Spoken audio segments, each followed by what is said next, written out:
Okay. Hi, Harris. Hi, German.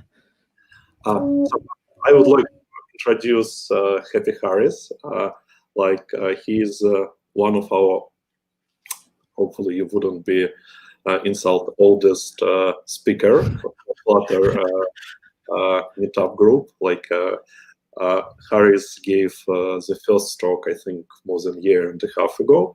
So today you'll continue with what topic?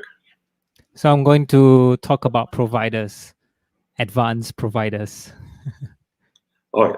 So John started with Block, Redux, MobX, and you'll continue with another state pattern. Okay, so please go on. All right. So thank you for inviting me to this live stream, and thank you guys for watching this live stream. So today what I'm going to talk about is how to use advanced providers. So a little bit about me before I start.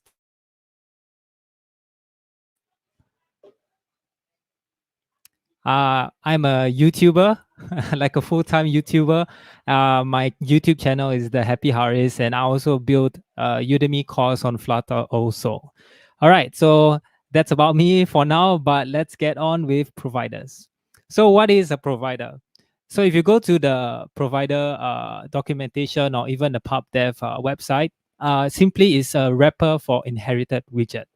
So some of you might think, what is an inherited widget? So for the longest time, I didn't know what's inherited widget.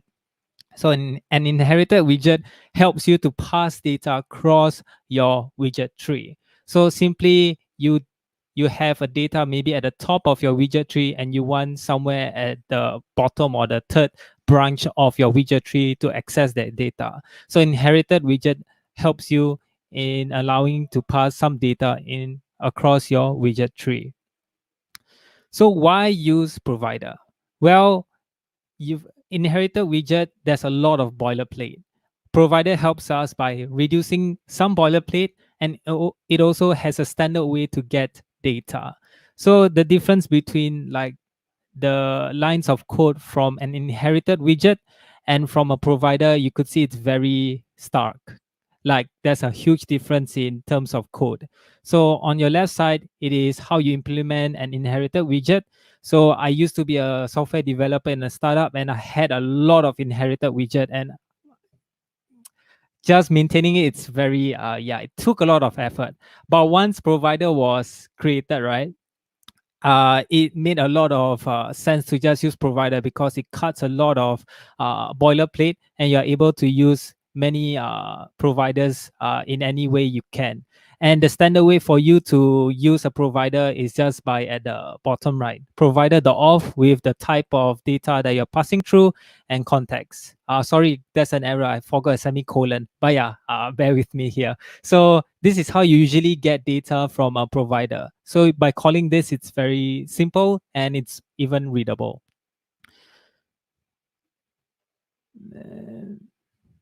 So I'm going to just glance through the different providers, and I'm going to also at the same time going to talk about the more advanced. So stream providers, I would say it's very simply like a stream builder plus a provider. So an example that you guys might use is Firebase user. So Firebase user, you probably need its UID to access any data from Firestore, right? So you probably use a stream builder for you to get whether the user is logged in or logged out, and then you can use it in this simple on all state change stream. So it's like a stream builder plus provider, and then your other widgets down the line is able to get the Firebase user object. So I think this is hopefully a common provider that you guys use. Another common provider that you guys have used is this multi-provider. So you can have different types of provider put into one multi-provider. So for myself, I use this multi-provider at the top of the widget tree. So I have my stream builder, I have like maybe a proxy provider, which I will explain later, and I will have my ChangeNotfierProxyProvider, which I'm also going to explain later on. So all of these providers, usually most of the time, you will put it at the top of your widget, maybe just after your material app widget that you have created, and then you have your multi-provider, and the rest of your widget tree will be able to get the data once you put in any types of providers. So the next one is proxy provider 0. So there is a difference with proxy provider and proxy provider 0. So there is 0, 1, 0, 1, 2, 3, 4, 5, 6. So I had a video on my YouTube channel that's called Easiest Way to Create a Dark Mode for any app. So how is this implemented is basically you get the platform brightness from your, for example, iOS phone, whether it is in dark mode or light mode. And then you can use it to see whether it is dark mode. And then if you have a theme that you want to pass down through your different widgets, then you can use a proxy provider 0 to pass down the theme in your, for example, calculator app that I have here. Whoops, sorry about that. So I think this is the best way, because for the material theme, it doesn't have, like, for example, shadow color that can pass through the material theme data. So that's why I created my own like neumorphic theme. So yeah, so this is how you usually use a proxy provider. So what's the difference between a proxy provider and a normal provider? A provider doesn't update, but a proxy provider does. So once, for example, if your phone is in light mode, it will actually change the, for example, in this context, the theme of your phone. So that's why I feel that proxy provider is a very good provider if you want to listen to a data that changes dynamically. So this is another way for you to use proxy provider. As you can see, the difference is that there is no number. So this proxy provider will actually listen to another provider inside a multi-provider. So you see here, there is the previous example, the stream provider that we use, the Firebase user. And then we will have the proxy provider that listens to the user, Firebase user that we have created over here. So this will return a links collection, or like a, what do you call that? A Firestore collection that we can use it in the later part of your app. So you can use this proxy provider like this, and basically it just manipulates whatever data that you need, and then you can just pass it down the widget tree. And this is how I explain proxy provider visually using Firebase authentication. So you could see over here at the top, at this orange box, right, you have this multi-provider that you usually create at the top of your widget tree. And this is how I perceive like your multi-provider, like a box. And then the different shapes are your different widgets that are listening to this multi-provider. So inside this multi-provider, you have your Firebase authentication and proxy provider. So that means you have a stream provider, a proxy provider. And then let's zoom it in. And inside the multi-provider, you have this proxy provider that's listening to this user over here. So the stream provider actually will give us the user object once the user log in, for example. So once it does, then the user will be passed in to the proxy provider. Some animations here and there. I shouldn't do a slide, but then once the user is logged in, right, then the proxy provider will get the user object. And then inside the proxy provider, we will manipulate the user object to get, for example, a UID. And then this UID will be passed down in the different widgets that's listening to this multi-provider. So that's how you can use the proxy provider. Hopefully that explains clearly on this. Right, the next I'll call this is a bit advanced provider is this thing called ChangeNotfierProxyProvider. So I'm going to explain in terms of the context of Cloud Firestore. So for example, if you were to do without any providers, right? If you want to add a list item, you have this add item button over here. So what it does is that, okay, I'm going to call my parent widget, my app bar, for example. And then after that, my app bar will then call my catalog to update how much list item I have. So once that's done, I will have update my, for example, a column of list item. And then I will have a new item over here. So that's another reason why you should use providers, because you could see that you need to jump a lot of steps for you to just add something, right? So another thing that you can use is also this thing called ChangeNotfier. So ChangeNotfier is not part of the provider package. It is already created inside the material package in Flutter, if I'm not wrong. So how this change notifier helps is that it gives a huge shortcut for you. So you will have an add item, and then you will just call it inside the change notifier. Then it will update my catalog using this function called notify listeners, which will update the UI accordingly, and then it will add the new item here.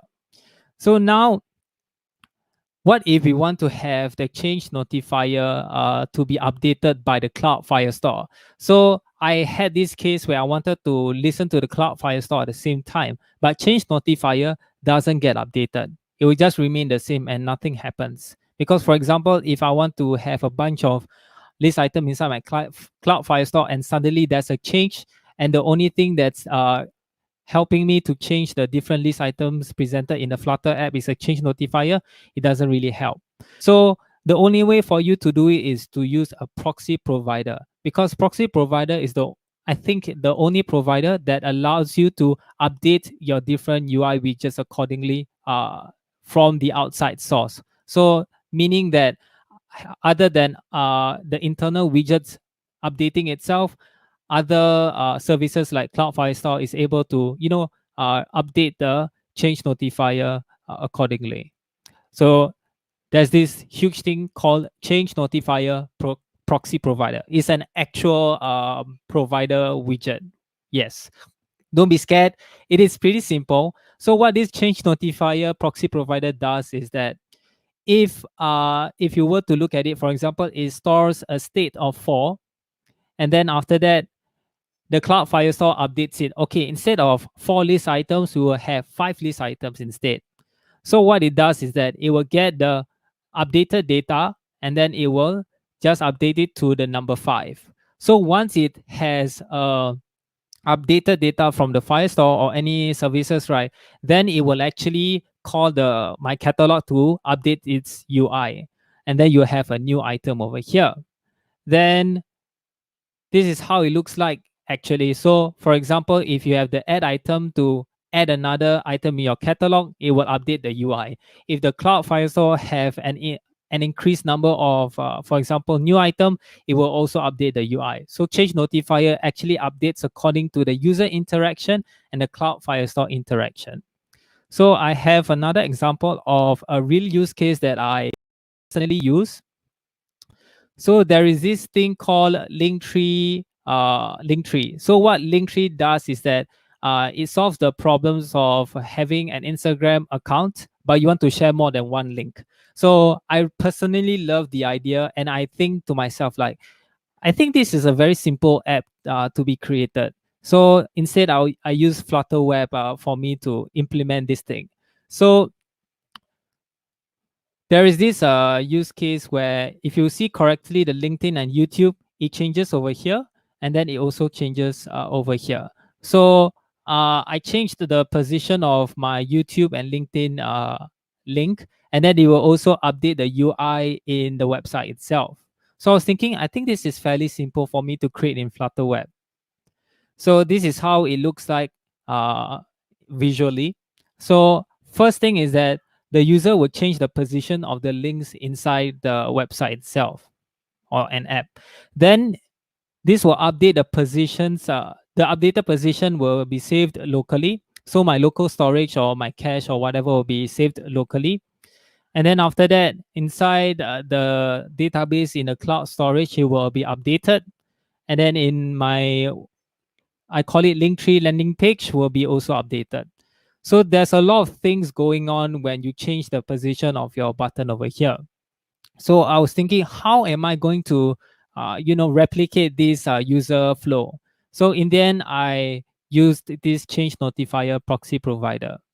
So by having a simple widgetry over here, I have a Change Notifier Proxy Provider, and then I will change my button positions, which will then update in my Change Notifier Proxy Provider.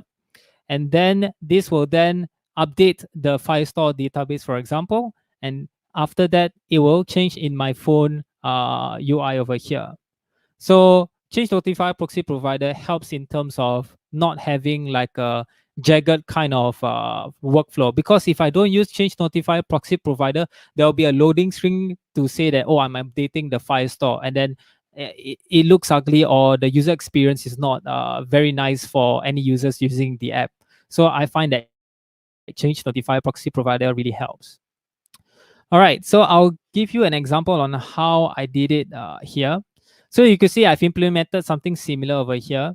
So for example, if I were to change the earth and what is this bomb here, right? So if I change the position, right? So this is a reorderable list view. So if I change the position over here, it saves locally, and then my Firestore changes here at the same time. So this interaction doesn't have any loading or whatsoever. It just seamlessly update without any loading or any disruption of any user experience. So I think this is pretty cool. So I have a Udemy course that teaches you how to do this. So check it out. All right. So in terms of code, right, I have with me the button settings. So I divided this as a preview part of the screen, and this is called the button settings.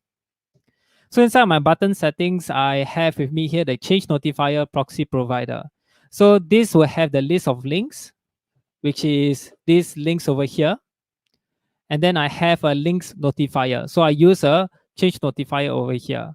So one thing that I was a bit, this is just my UX thing, is just because my change notifier is being presented second, but the naming is change notifier first. So that's, yeah, but either way, it still works.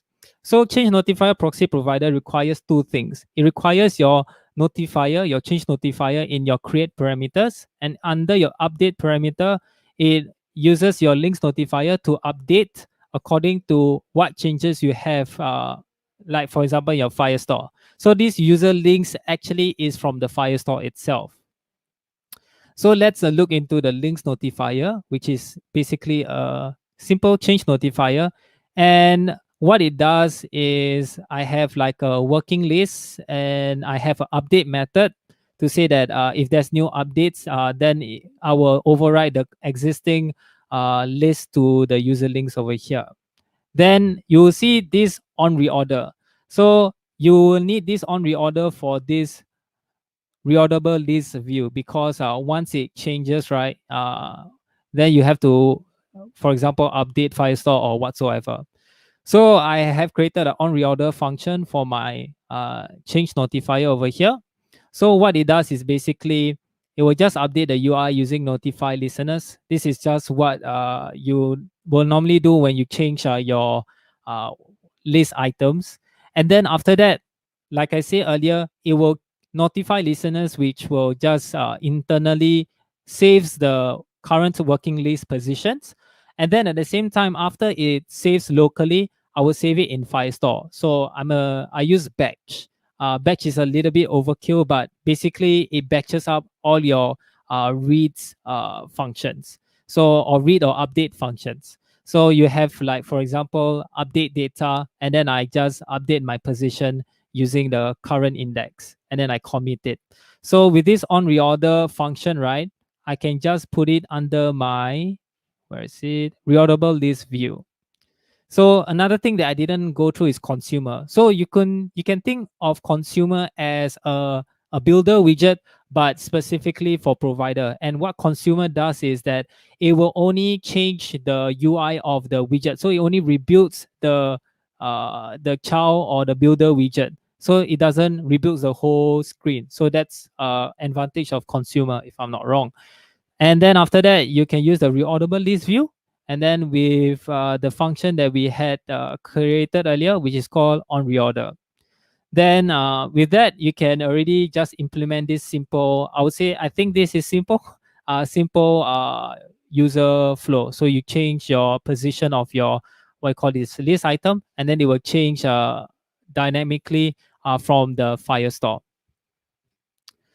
All right. So, and another thing that I want to share also is this thing called Provider 4.1. So if you notice, Provider has already been updated to 4.1.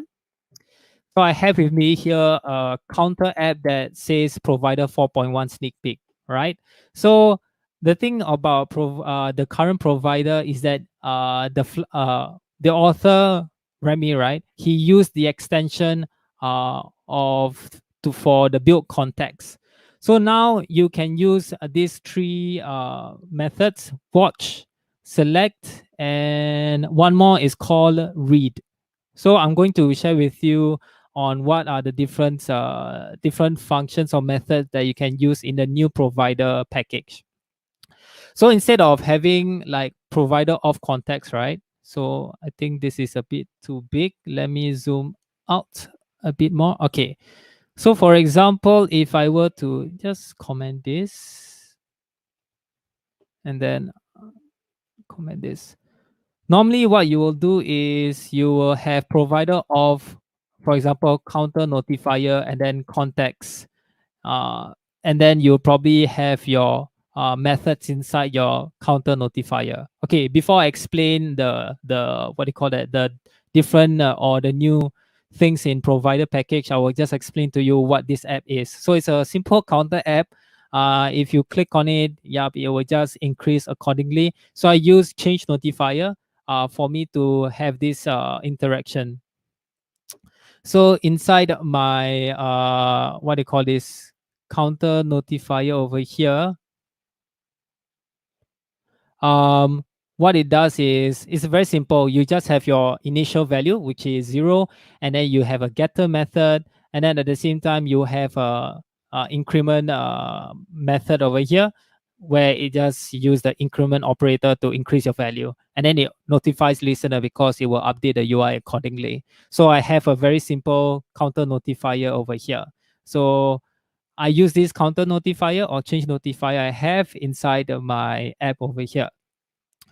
Then what you normally will do is that you will have provider of change counter notifier context, blah, blah, blah. And then for like an increment function, you will use listen. So that this parameters called listen equal to false, right? This is basically mean that for this part of the, what do you call this, counter notifier, you are not updating it because it's just a function. So a function doesn't need any updates. It just does stuff. So you will probably use listen false for any functions, but for any data, for example, the counter over here, right, you will probably need to listen to any updates, right? So that is just one thing that I want to point out, because there will be something later on that I will share with you guys. So now the next thing is that you will have this thing called watch. So counter context.watch counter notifier over here. So what this does is the same as provider.off. So let me see. So it's the same thing as provider.off, and then you have your context over here. Right? Oops.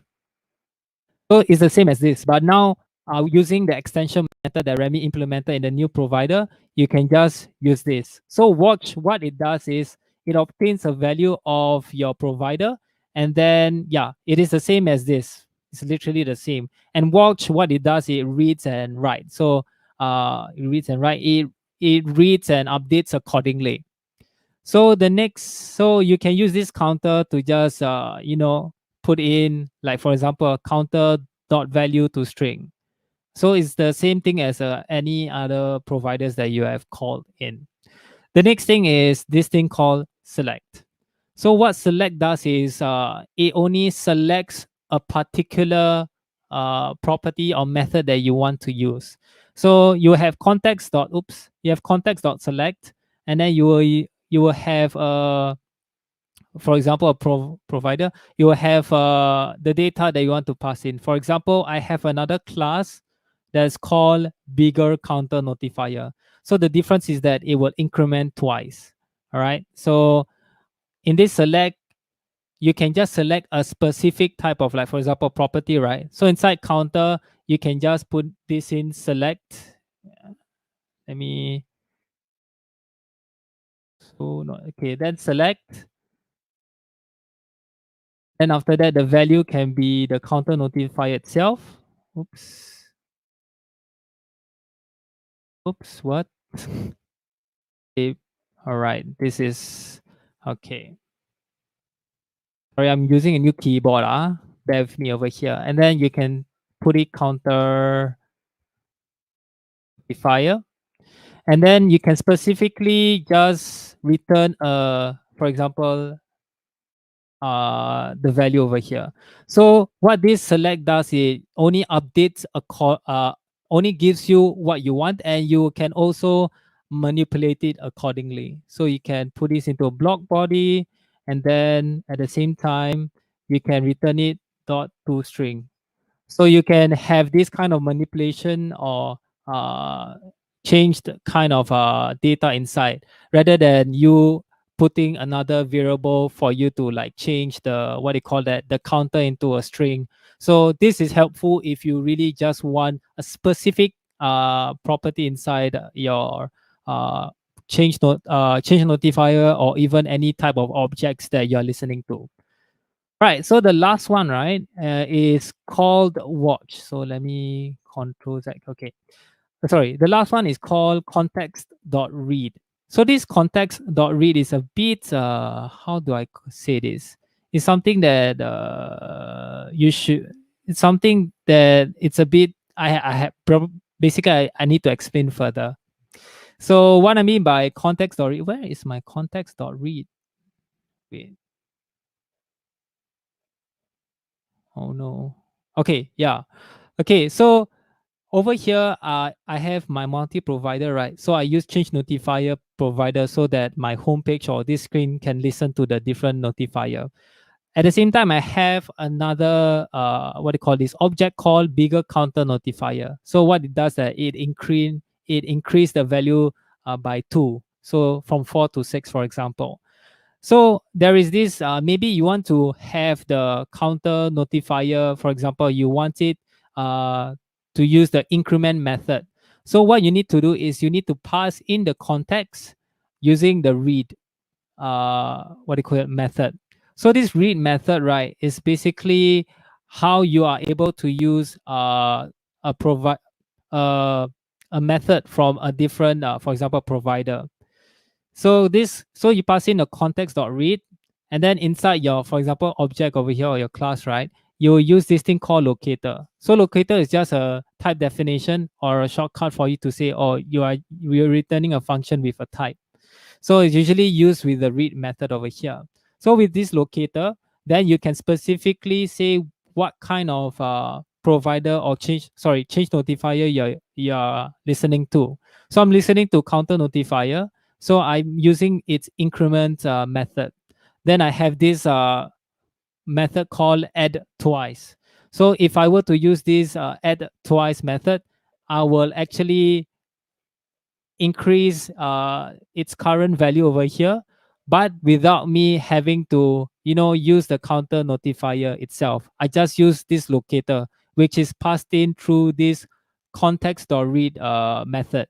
So yeah, so basically you don't need to, this is how you get a method from a provider without having to pass in a context, basically. So with that, I'm going to use it, and I'm just going to not use the increment method and use this increment method instead. So as you can see over here, oh, no, not this one. Right. So I have this thing called add, and then I use this select method, and then I is add twice, what do you call this, method that I've created inside my bigger counter notifier. So I'm going to copy this add method over here and paste it over here. So if I were to save this, and now my current value is 5, right? So if I press this, it will become, 8. Wait, 11.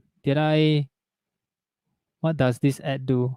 Increase by 3. Oh my God, what happened? All right, so yeah, it increased by 3. Let me restart this whole app again. It should be only increasing by 2. So 4. So increase by 3. Okay, I need to debug. But you get the point, right? You get the point. Basically, what it does is you help. For this context or read, it helps you to get the counter or any kind of object method using the provider method without using the context. Sorry, without using the context. Yep. Okay, so I think that's about it for providers. Okay, so this is just like a comparison of what are the different providers that I've gone through. So provider simply just gives data to the widget tree easily. Then multi-provider gives the data from a list of providers bundled into one provider, and then it will shove it in into the widget tree. Then for stream provider, it just listens to a stream and then provides a result to the widget tree. So it's the stream builder plus provider itself.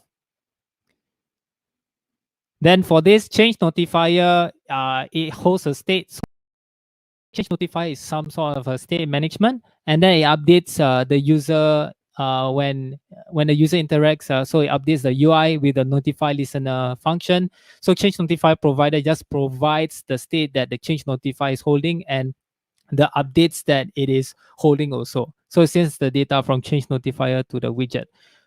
Proxy provider, it does not hold any state, so it just updates accordingly where whatever data that's listening to, for example, Firestore or even any API service that suddenly updates itself. And then lastly, change notifier proxy provider, it holds a state and then it updates when user interacts and when the data is listening. So it updates when the user interacts and when a change of data from a service is updated also. All right, so that's about it. Thank you. Right, I'm. If you guys have any questions, put it inside Facebook or even YouTube. Subscribe to my channel at the Happy Harris. Thank you. Thank you a lot. It was pretty useful. Like one more state management pattern. Guys, please post, ask any questions in YouTube. And maybe I will ask again the very first one. Why do you prefer to use providers and not, why don't you use blocks or Redux? All right, so provider, like I say, it's not I think I never mentioned it. So provider is not a state management. So provider is just a tool for you to pass down data from, for example, your top of the widget tree down to the different widgets. So change notifier is not part of the provider package, but it's a simple state management that the Flutter team have implemented. So then Remy saw that, oh, change notifier is actually simple. So why not have this thing called ChangeNotfierProvider to make use of this change notifier, what do you call that, state management kind of widget. Yeah. So do you use the provider or you use something else on top of provider? For me, I don't use block or Redux because I haven't gone that level of, or maybe because, like you say, I'm like the oldest kind of Flutter developer that you might have known. Before the actual block package was created, I had to create the block package itself, manually. So it wasn't the actual block package, but it was some sort of like inherited widget plus a little bit of the block logic, and then I have to create the inherited widget itself. So I guess that was the highest level of like state management I have used before, and there was a lot of maintenance, a lot of boilerplate code which I really don't like, and then I have to do with streams and what do you call that? What streams and syncs? So I have to deal with streams and syncs. So I have to learn RX Dart also at the same time. So it was a lot of things going on. Yeah. Okay. Then thank you. Guys, if you would have any questions by the end of all presentations, by the last, we will ask one more time to ask questions for any speakers. So thank you. Let's move on.